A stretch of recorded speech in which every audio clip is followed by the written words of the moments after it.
Namaste, beautiful yogis, and this is a follow-up post on I will do probably one more post on over-exercising. So this one I will call "Is Yoga Dangerous?"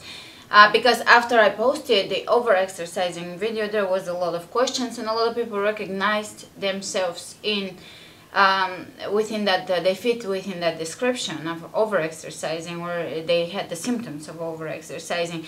And don't blame yourself. I want to start with a disclaimer. Don't blame yourself and don't freak out like you've done a big mistake or anything like this. We are all human and we're all learning, and none of us, not a single one of us, has their life in absolute order and perfection. So to just expect this from yourself, it's unrealistic and it will set you up for failure. Just be kind to yourself, be gentle to yourself, recognize when you can correct or improve something and move forward. And if you make a mistake, learn to forgive yourself, move forward. It's always about moving forward. Don't linger on the mistake. Don't keep reliving the mistake. Just keep moving forward. Learn, move forward. Learn, move forward. Tap yourself on your back. You've made a mistake. This means you're learning. This means you're doing something. You're not laying on the couch. So is yoga dangerous? One of our beauties, of our beautiful yoginis, sent me a question about. She actually sent me an article that actually. It was kind of an alarming article about the dangers of yoga. And when you read the article, I'll link it below. It's not that scary, but it is cautioning people against the current trend of yoga becoming very performance-like, and not so much attention is placed on being safe as much as, you know, you get the most amazing poses down and you just can really do weird stuff with your body. So to address that concern, can yoga hurt yourself? Most of you that are following me have a very well established self-practice. So in a way, you're your own teacher, and this is, in a way, it's a self-guided practice, even though you're using the tools I'm providing for you. My goal that's my ultimate goal anyways, it's to provide tools for you to learn what you can teach yourself, and ultimately you can teach yourself in the right conditions anything. So although you could go to a class, a yoga class that is very advanced, and you can feel pressured to do certain poses that are not safe for you, that is not what I'm teaching you. I'm not discouraging anybody from going to classes. On the contrary, do yoga. Go to classes, have a very strong home practice, understand, connect with yoga, have a deep experience with yoga on your own, with other people. Just do whatever serves you. I personally like the aspect of a self-practice because it allows you to learn to listen to your own body. If a teacher corrects your alignment, that is good, but it's not as good if when you learn to feel your body. Both are things that you should use in your life, but I'm just trying to encourage you to not worry about the home practice, but to understand that the reason why you are alone at home is because you're learning to listen to your body and see what feels right and what doesn't feel right, and you're not comparing with the person next or in front of you. You are not being pushed by an ambitious teacher to do certain things that your body is not ready to, and you just feel the pressure to kind of mold your body into those poses. So trust your body, be on the safe side. And could you hurt your body from over-exercising, and should you stop doing yoga or should you stop exercising? Absolutely not. The over-exercising video is not to tell you stop exercising. That is the worst thing I could ever say to anybody. But it's just telling you to not overdo it so that you have longevity in exercising, so that you can exercise for the rest of your life. So My answer to is yoga dangerous? Anything is dangerous. The most dangerous thing actually you can do is sit on the couch and never do yoga, because it will lead to unnecessary suffering towards the later years of your life, or when you get older, or even when you're younger. Your body just needs yoga. So my belief is that you need to do a form of yoga. And by yoga, I mean here, I'm strictly right now speaking about the physical discipline. There is spiritual aspects and emotional aspects to over exercising that I would like to touch upon as well. But right now I'm strictly speaking about the physical aspect of the discipline and how it realigns your body. There is nothing like yoga that will do this for you. You could do all kinds of exercises through your life and go to chiropractors and massage therapists, and all of that is amazing, but you should establish a practice that is attainable. It is self-guided, and it's something that is within your reach whenever you don't have time, whenever you travel, whenever your life situations change. Maybe you can't afford yoga classes, or you can't afford massage therapists, but you're still able to continue providing balance and health for yourself. Always do yoga, and there is nothing better than you can give your body. There is the tricky balance of finding what is too much and what is too little. You could be doing too little as well. When you start feeling sluggish, your body doesn't feel right, you're gaining weight obviously, and your metabolism is slower, that is signs that you should rev it up a little bit. When you get jittery, edgy, then maybe you're overdoing it, you're not resting well. So there is a balance between the two. Definitely don't overcorrect and go to complete nothing. You still want to be in great shape.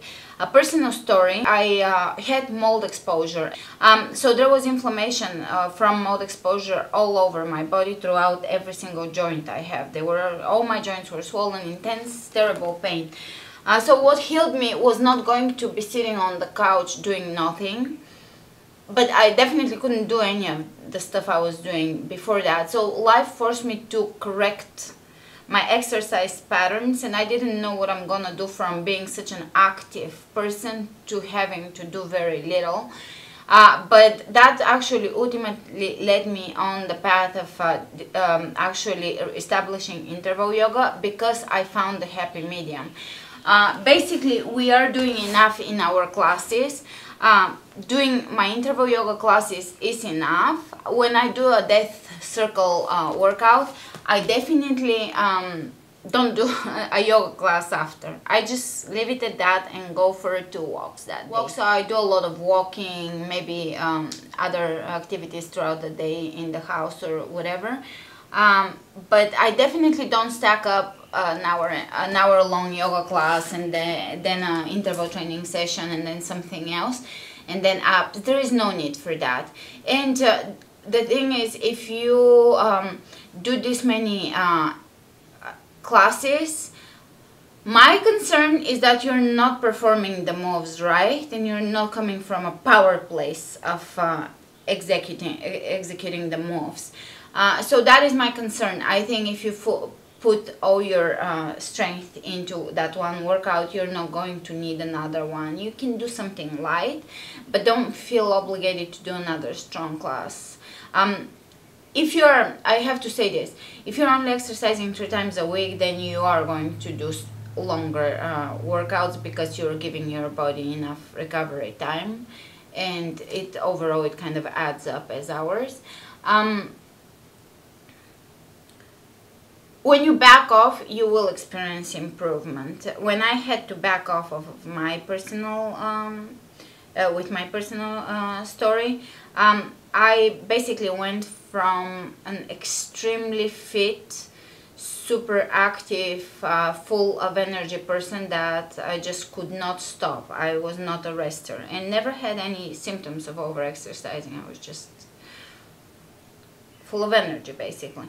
When I had to back off, because life always finds its ways to make you go in the direction you're supposed to go, I didn't know what is gonna happen with me. I didn't know if I'm just gonna be all of a sudden a couch potato or something. No, I was surprised. I started doing very probably 5 times less or 10 times less things, and I was surprised that I actually started being physically fit in a different way, maybe even better. Started being fit in different ways. So overall, your body will, when you do my classes, I'm giving you enough for you to condition your body in different ways. Metabolism, cardio, strength, dynamic moves, explosive moves, stretches, relaxation on the floor. It's just a good mix of everything. And you're giving your body, if you give your body a rest, if you're calm that, okay, you can fit a 25-minute class today and it's going to be your ultimate best thing you could do for your body. It's not just, you didn't just do a little bit so that you can say you did something. No, you actually gave your body the absolute best you could have given your body in that time. Then it's doable.